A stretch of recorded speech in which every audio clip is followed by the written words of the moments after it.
Hi friends, welcome back to my channel VPA stars vlogs. ఇంకెందుకు ఆలస్యం, ఈ వీడియోలో ఇంకో కొత్త రెసిపీని కోసం చూపించడానికి వచ్చేసాను. చివరి దాకా చూసి ఒక లైక్ చేయండి. ఇంకా ఎవరైనా మన ఛానల్ని సబ్స్క్రైబ్ చేసుకునే వాళ్ళు ఉంటే వెంటనే సబ్స్క్రైబ్ చేసేయండి.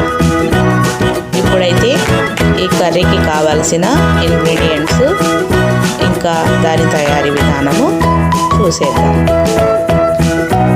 ముందుగా స్టవ్ వెలిగించుకొని ఒక బాండీని దానిపై ఉంచుకోవాలి. తర్వాత ఒక టీ స్పూన్ ఆయిల్ని బాండీలో వేసి, తర్వాత ఇక్కడ ఒక పెద్ద సైజ్ ఆనియన్ని కట్ చేసి అందులోకి వేసుకోవాలి. దీంతో పాటు 2 పెద్ద సైజ్ టొమాటోలను కూడా కట్ చేసి ఉంచుకోవాలి. ఇక్కడైతే ఈ మసాలానే మనము చేసుకునే మసాలా గ్రేవీనే ఈ కర్రీకి చాలా స్పెషల్ అన్నమాట. ఇదే పద్ధతిలో కనుక మీరు చేసినట్టయితే మంచి టేస్ట్ తోటి ఇంట్లో అందరికీ వచ్చేలా మీరు చేయవచ్చు. తర్వాత ఆనియన్ కొంచెము ఆయిల్లో మగ్గాక కట్ చేసుకున్న టొమాటోను కూడా ఇందులోకి వేసి టొమాటోను మెత్తబడే వరకు మగ్గనియాలి.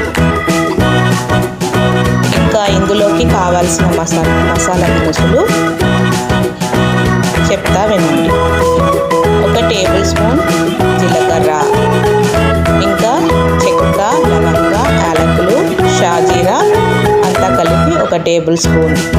తర్వాత 3 జీడిపప్పులు, 2 వెల్లుల్లి రెబ్బలు. ఇవన్నీ ఇందులోకి యాడ్ చేసి ఇంకోసారి 2 నిమిషాల పాటు బాగా మగ్గనిచ్చి స్టవ్ పై నుంచి దించేసి చల్లారనివ్వాలి. చూసారు కదా, బాగా మగ్గిపోయింది. టొమాటో కూడా మెత్తపడింది. ఎవరైనా దొండకాయ కర్రీని ఇష్టపడిన వాళ్ళు ఈ విధంగా చేసుకుంటే ఎంతో ఇష్టంగా తింటారు. నెక్స్ట్ అయితే చల్లారిన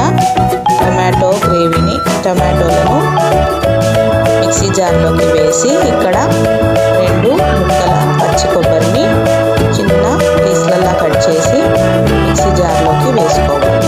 తర్వాత కొంచెం సాల్ట్ యాడ్ చేసి గ్రేవీని తయారు చేసుకోవాలి, మెత్తటి పేస్ట్.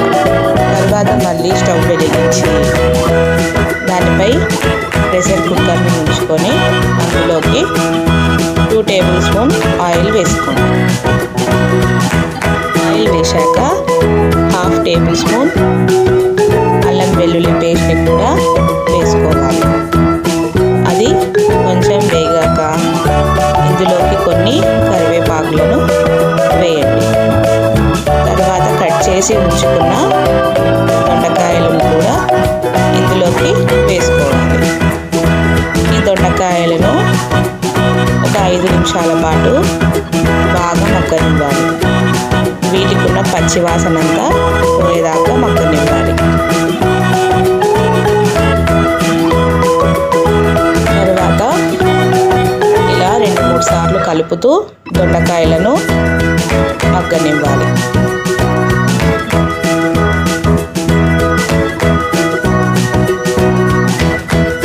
చూస్తున్నారు కదా, దొండకాయలంతా మంచిగా వేగిపోయాయి. తర్వాత మనం గ్రైండ్ చేసి పెట్టుకున్న మసాలాని గ్రేవీ మొత్తము ఇందులోకి వేసి ఇంకోసారి బాగా కలిపి ఆయిల్ తేలే వరకు బాగా మగ్గనివ్వాలి. చూడండి, బాగా మగ్గిపోయింది, ఆయిల్ కూడా తేలింది. తర్వాత అందులోకే 1/2 టేబుల్ స్పూన్ పసుపు, 2 టేబుల్ స్పూన్ల కారం, రుచికి సరిపడా ఉప్పు వేసి ఇంకోసారి బాగా కలుపుకోవాలి.